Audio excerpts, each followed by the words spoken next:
if you have A, B, and C, if A is greater than B,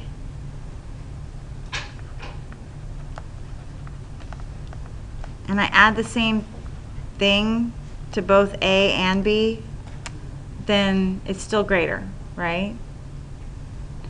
The same thing for if A is less than B, and I add the same thing to both sides, it'll still say smaller. If, for example, 5 is greater than 2. Okay. If I add 3 to both sides, I get 8 and 5. Well, 8 is greater than 5. See, it still stays the same.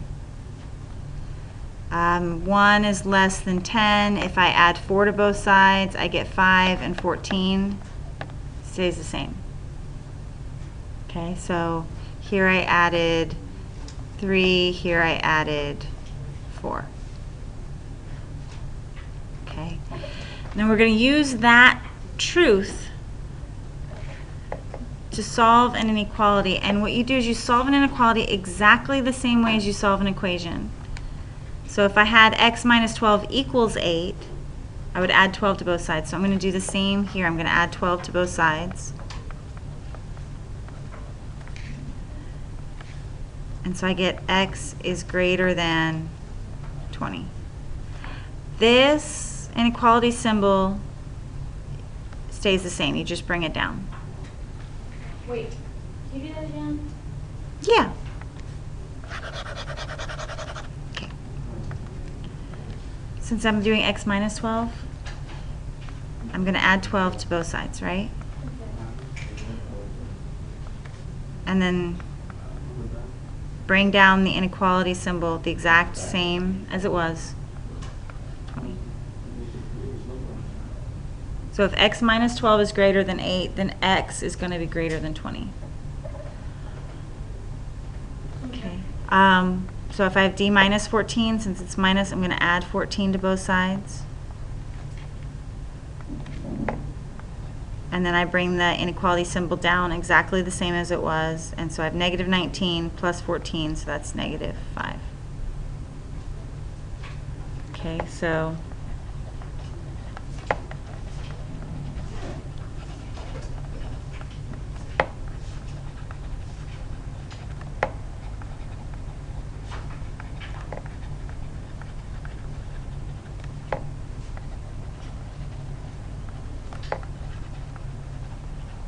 so I'm just going to carry it down. I don't change anything. Of addition and subtraction. So if I have A and it's greater than B, and then I subtract the same thing from both sides, it still stays the same. So for example, if I have 5 is greater than 2, and I subtract 2, I'm going to get 3 and 0. Well, 3 is still greater than 0.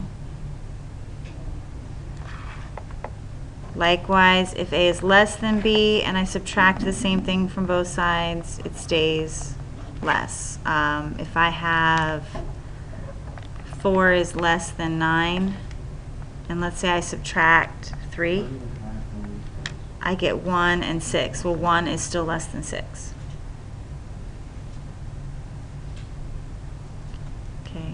So to solve an equation with subtraction, if I have m plus 19 is greater than 56, I'm going to subtract 19 from both sides.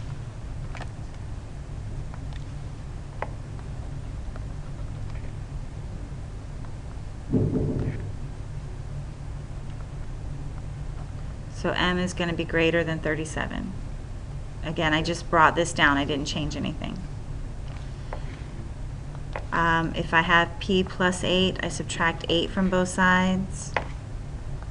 So p is going to be less than or equal to 10. Again, this is the exact same symbol that was there. I didn't change anything. Okay. This is easy. All right, so we do the same steps though. I'm going to pick this 3a up and I'm going to put it with this 4a. or I can subtract it from both sides, however you want to look at it. That's easier. And I have 6 is less than or equal to A, which is the same thing. What happens if you don't get one? Or, If I want to put A in front, because I know we like to have the letter in front sometimes, if I do that, that's fine. Just remember, you remember from elementary school where the mouth eats whatever's bigger? The mouth, if you switch the 6 and the A, the mouth is eating the A, so the mouth has to keep eating the A, or you know, the arrow keeps pointing at the same thing, however you want to think about it. But you can flip it if you want, but if you do flip, you have to flip the inequality. I don't like Okay, then just leave it exactly. This is totally perfectly acceptable. You can leave it exactly like that. Okay.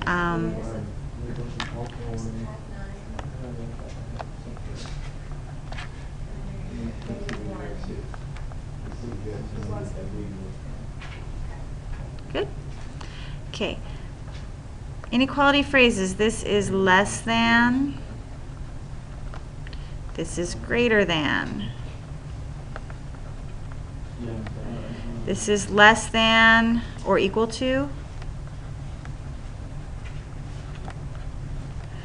This is greater than or equal to.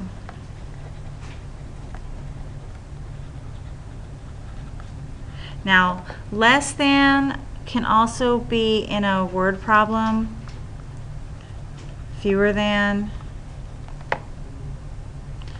Greater than can also be more than. And less than or equal to in a word problem comes up as at most. And greater than or equal to comes up as at least. Okay, so if you're looking at a word problem and you see at most or at least, you're going to use these symbols. And if you see fewer than, more than, you'll use these symbols.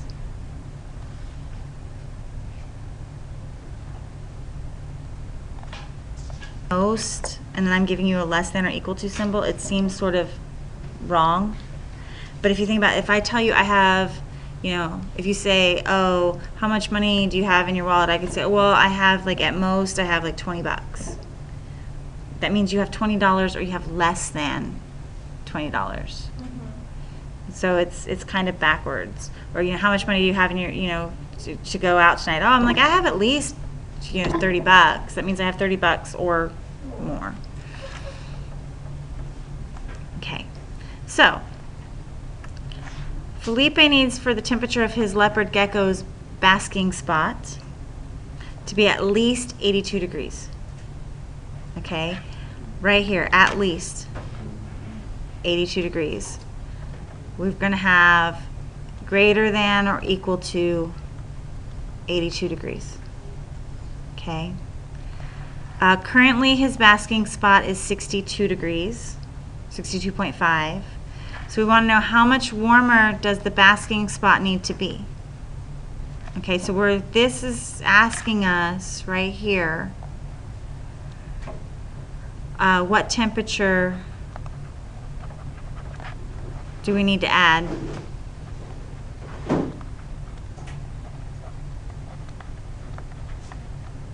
Okay, it's currently 62.5. We need to raise it by some number to make it at least 82.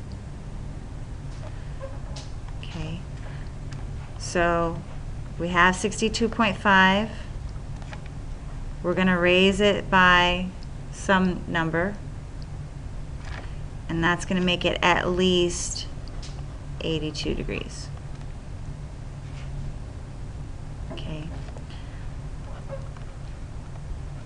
And we can take the Fahrenheits out to make it easier to look at. So what am I going to do here? Yeah.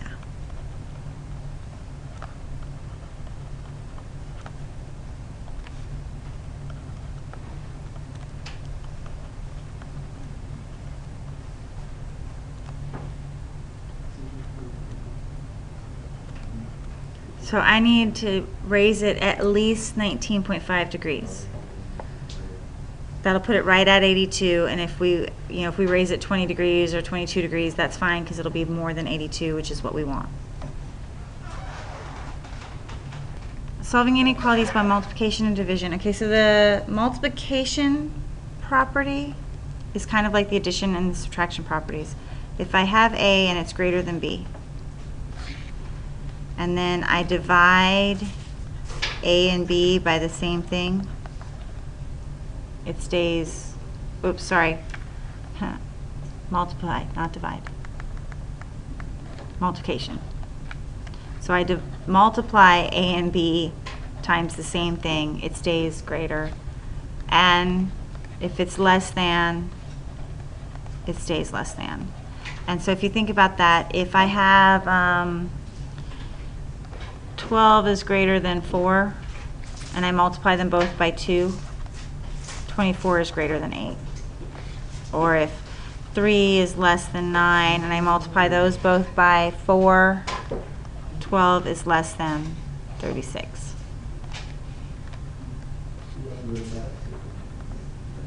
Right?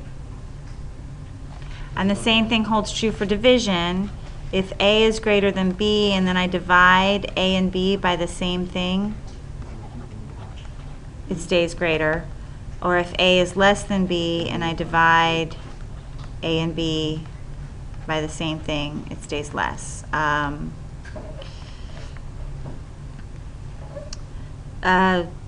6 is greater than 4. If I divide them both by 2,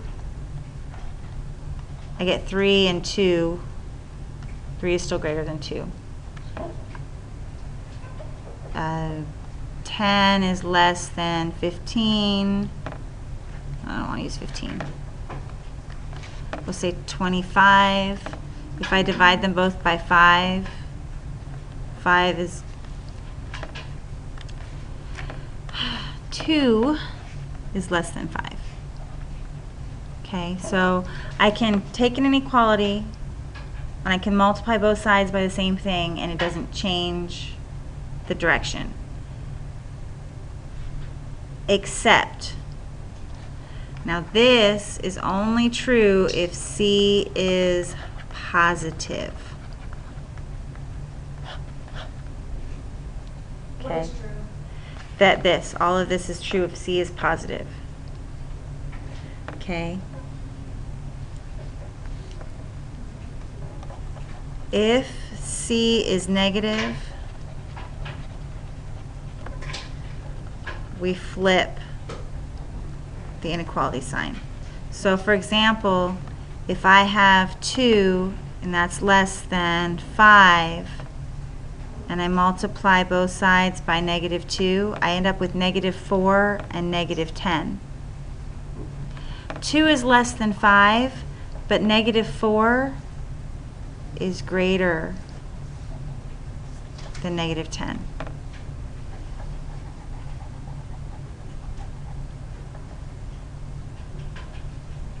So if you multiply or divide by negative, you flip the inequality. Oh, I see what you're saying.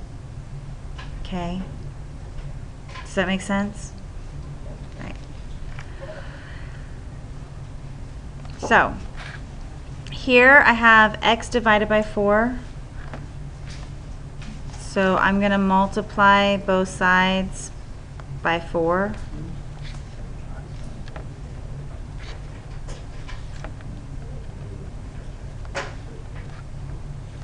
Okay, these will cancel, and I'm left with x, and that's x is greater than 20.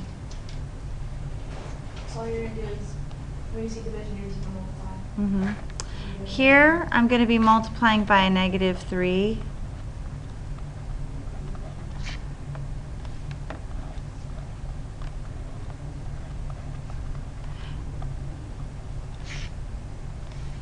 Now the -3's will cancel, leaving me with an x. This is my little symbol right here for flip your inequality. And then 3 times, -3 times 12 is -36. So anytime you multiply both sides by negative, you're going to flip the inequality symbol.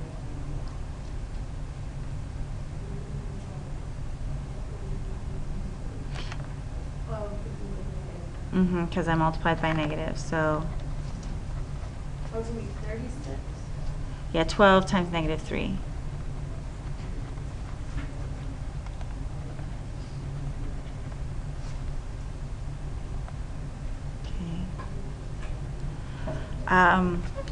Here I have multiplication. Why did it say 12 there? I mean 6. Looking at 6 now. No, that's not 6. Sorry. This is my little symbol for flip. Oh. See, look, we flip. Okay.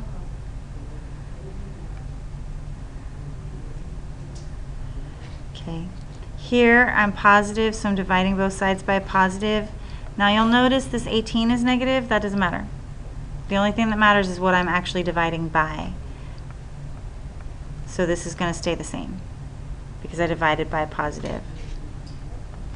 Here I'm dividing by a negative. So I'm going to flip my little inequality guy. So x is going to become greater than or equal to.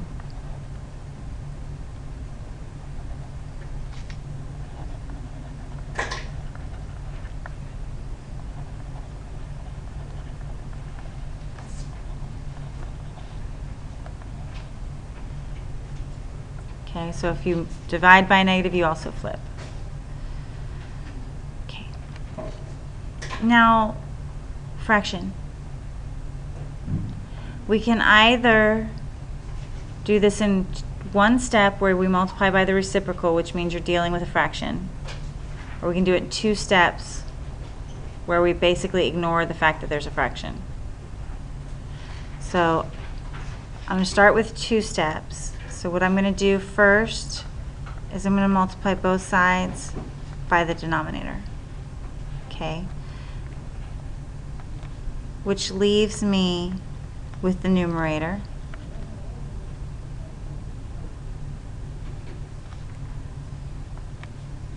So you wouldn't literally divide by 21? No, well, because this is multiplication and this is division, right? So we multiply to get rid of the division. Okay. Denominators are division. They both start with D. So we multiply to get rid of the division, and then we're going to divide to get rid of the multiplication. And we divided by a negative, so we have to flip.